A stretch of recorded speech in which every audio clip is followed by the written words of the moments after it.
Hello दोस्तों, welcome to E exam alert. Transcription number 266, 840 words.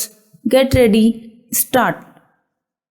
Honorable members would recall that I had stated in my budget speech that the credit institutions will have the freedom to pass on the burden of interest tax to the borrowers by adjusting suitably the rate of interest. It has been brought to my notice that in many cases where term loans have already been sanctioned, the credit institutions may be able to vary the rate of interest because loan agreements do not contain a provision permitting such variation.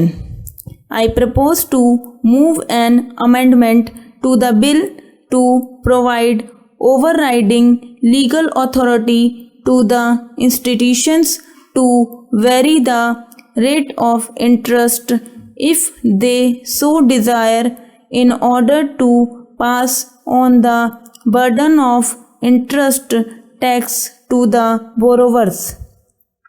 Further, I also propose to exempt from the imposition of interest tax cooperative land mortgage banks, cooperative land development banks, and cooperative societies engaged in the business of banking, which cater primarily to the needs of farmers and village artisans.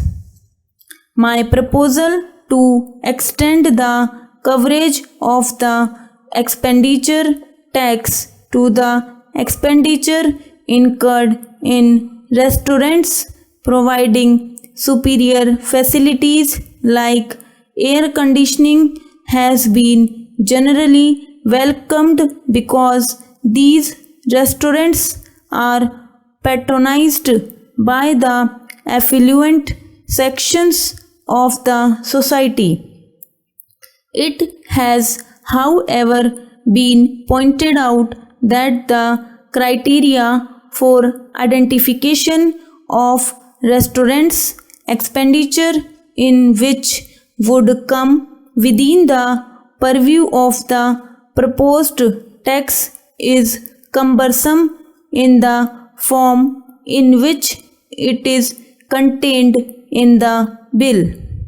I therefore propose to modify it and adopt a single criterion, which will be that the restaurant is air conditioned. I will be moving necessary amendment to the bill for this purpose.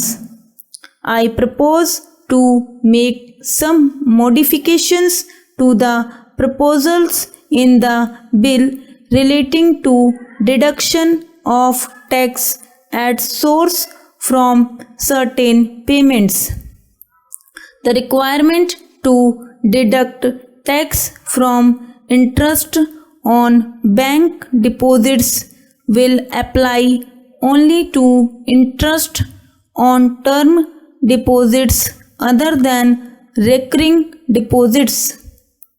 Further, cooperative land mortgage banks, cooperative land development banks, primary agricultural credit societies, and primary credit societies will be taken out of the purview of this requirement. We would thus exclude from the ambit of tax deduction at source most of the depositors from rural areas. Further, I am sure that these modifications will ensure that the small taxpayers are not put to any harassment as a result of the proposed requirement of deduction of tax at source from bank interest and withdrawals from the National Saving Scheme. Honorable members may be aware that under an existing provision in Section 197A of the Income Tax Act, individuals not having any tax liability can obtain payments without deduction of tax at source by furnishing a declaration in writing in duplicate in the prescribed form. I am directing the Income Tax Department to give wide publicity to this provision and make the requisite forms available at the bank counters. It has been brought to my notice that the proposed requirement of deducting tax at source from winnings from races and payment of commission on sale of lottery tickets would impose an onerous burden on persons responsible for paying these amounts. With a view to mitigating this hardship, I propose to provide for a threshold limit of rupees 2500 for deducting tax at source from winnings from horse races. Tax will be deducted at source on commission, etc. on sale of lottery tickets only if the payment at any time exceeds rupees 1000.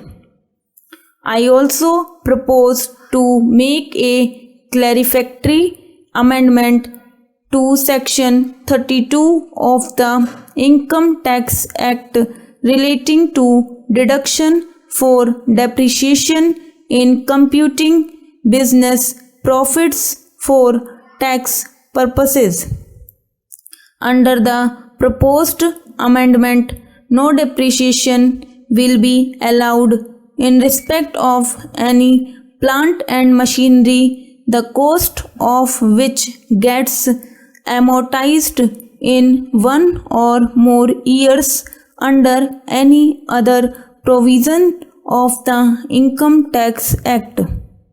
The bill contains a proposal to amend Section 273A of the Income Tax Act and Section 18B of the Wealth Tax Act to provide one more opportunity for disclosing unaccounted income and wealth. Honorable members would agree that this facility should not be open-ended. I therefore propose to provide that it will be available only up to 31st March 2002.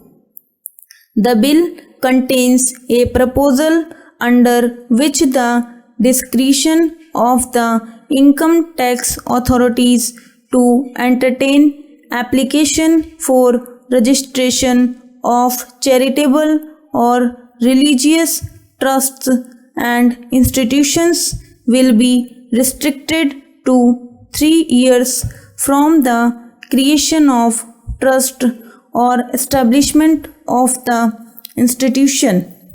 It has been pointed out that this proposal may prove to be harsh, particularly for trusts and institutions in remote areas who might not be fully informed about the intricacies of tax laws and procedures. I therefore propose to provide that a trust or an institution may apply for registration at any time. However, an application made after the expiry of 1 year from the date of its creation or establishment will relate back to the date of such creation or establishment only if the delay beyond the initial 1 year is for valid reasons. Thank you.